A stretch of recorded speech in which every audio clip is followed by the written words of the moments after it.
It's for section 4 in Algebra 2.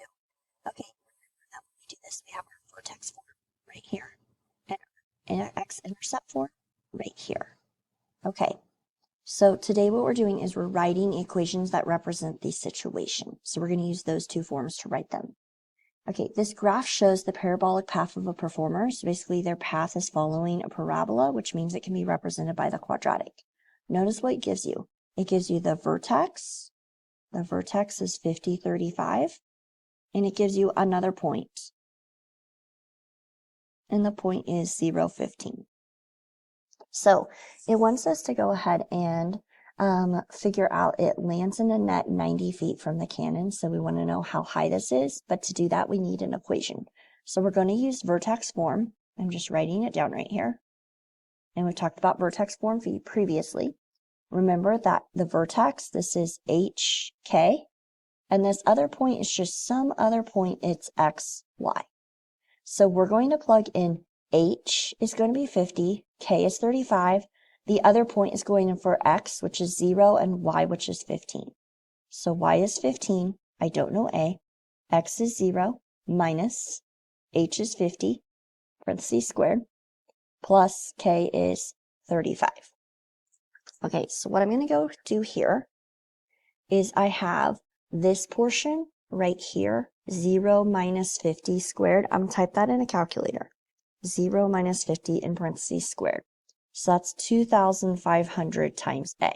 So this is 2,500 times A. So that's what I have right here. And then I have plus 35. Okay, from there, we're just going to solve and find out what A is. So the first thing I'm going to do is subtract the 35. All right, that's negative 20 equals 2,500A. And then I'm going to divide by 2,500. All right, negative 20 divided by 2,500 is negative 0.008.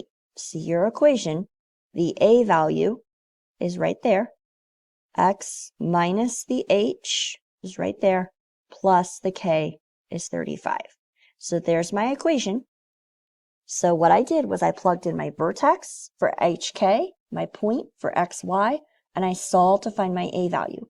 Once I had my A value, that let me write my equation. Here's my A value, here's my H, here's my K. So now they want to know if they land in a net 90 feet from the cannon, that's X equals 90. So if they want to know that answer, you literally are just going to go in and plug in 90 to this equation. And you are going to type that in a calculator.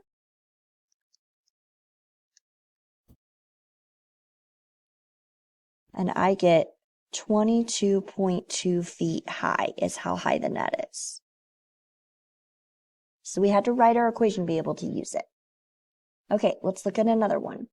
So on this one, it tells you wants it in vertex form. Okay, so we're like, well, this is vertex form. It passes through this point and the vertex is negative 2, 5. There's your vertex, that's HK. The other point is just XY. So fill in what you know. Y is negative 7. We don't know A. X is 1. Minus H is negative 2. And then plus K is 5. Okay, so I'm going to do negative 7 equals, I'm going to do this part of my calculator just right here.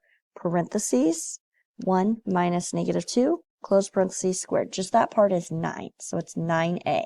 You cannot combine the 9 to the 5. I see people do that, but 9 is with A, 5 is not. All right, now solve for A, so subtract the 5 over. So I get negative 12, and then divide by 9. And this is a decimal that is repeating, so we need to just go ahead and leave it in as a fraction. So I'm just going to leave it as negative 4/3 because it's repeating. So my formula, the A is negative 4/3. X, it was minus negative 2. So it was X minus H was minus negative 2, which turns into plus 2 squared plus 5. And that's my formula. Okay, if you'd like to do this one, go ahead and pause the video and I'll put the answer up in just a second. Go and try it on your own. All right, here's the solution for this one. If you'd like to check, remember to take note because h is negative 10. You do 0 minus negative 10, it ends up being plus 10. That you see right here. And because k is negative 3, that's why you have minus 3 right here. And on A you could have left as a decimal or a fraction. It would have been 0.11 if you put it as a decimal right here. Okay, this is the same thing. A meteorologist created a parabola to predict the temperature tomorrow. X is the number of hours after midnight. Y is the temperature. Okay, write a function that models the temperature over time. What is the goal of temperature? Let's just start with writing a function. Notice how I don't know the vertex, but I know the intercepts. So that tells me, hey, you should use intercept form. Intercept form is this. All right.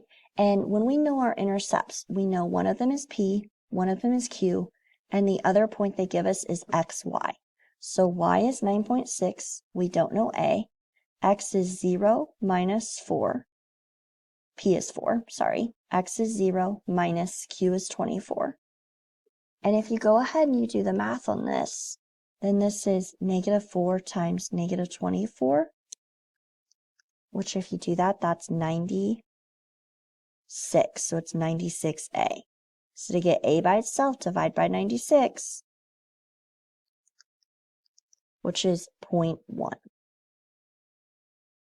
Okay, that's your A value. So if you want to write your equation, your A value is 0.1. Now you had X minus the P value is 4, X minus the Q value is 24. Honestly, they did not tell us how to write it. We can just leave it like that in intercept form.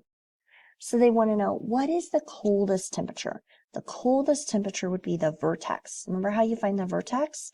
Is the first thing you do is you add the P and the Q and you divide by 2. And so you get 28 divided by 2, which is 14.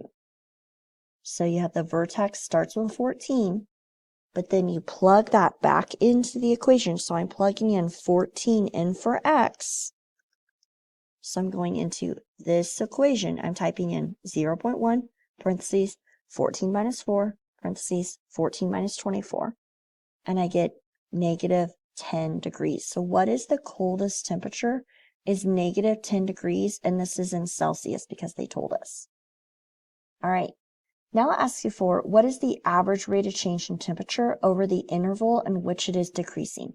Well, it's decreasing from 0, 9.6, down to 14, negative 10. That's when it is decreasing from this point right here to the vertex right here. It's decreasing. After that, it starts increasing. So when they want the average rate of change, then we're going to go ahead and we're going to find the slope. Anytime they say average rate of change, they actually mean find the slope. Okay, so negative 10 minus 9.6 is negative 19.6 divided by 14 is negative 1.4. And then they also want us to do it when it's increasing. Well, it's increasing from the vertex to this point right here, which is 24, 0. So that means find that slope. Okay, so 0 minus negative 10 over 24 minus 14. Let me zoom in on that for you. All right, so I'm going to get 10 over 10, which is 1.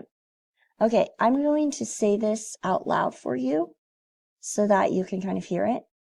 When it is decreasing, it's negative 1.4. So that means it is going down 1.4 degrees Celsius every hour after midnight. When it is increasing, the average rate of change is 1.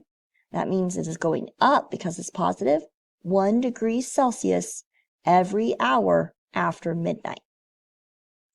Okay, here it specifically asks us to write an equation and it gives you the x-intercept. So that tells you, hey, intercept form is your best bet. All right, so the x-intercepts are P and Q. And the other point is just XY. And we're using this information to find A. So we're plugging in X, P, X, Q. Okay, I'm going to do the stuff in the parentheses. So 2 minus negative 2 is plus 2. That's 4. 2 minus 4 is negative 2. So 4 times negative 2 is negative 8. To get A by itself, I divide by negative 8. And I'm literally just going to say A is negative 5/8. So my equation, A is negative 5/8. X minus negative 2 is going to be plus 2. And x minus 4. And that's my equation.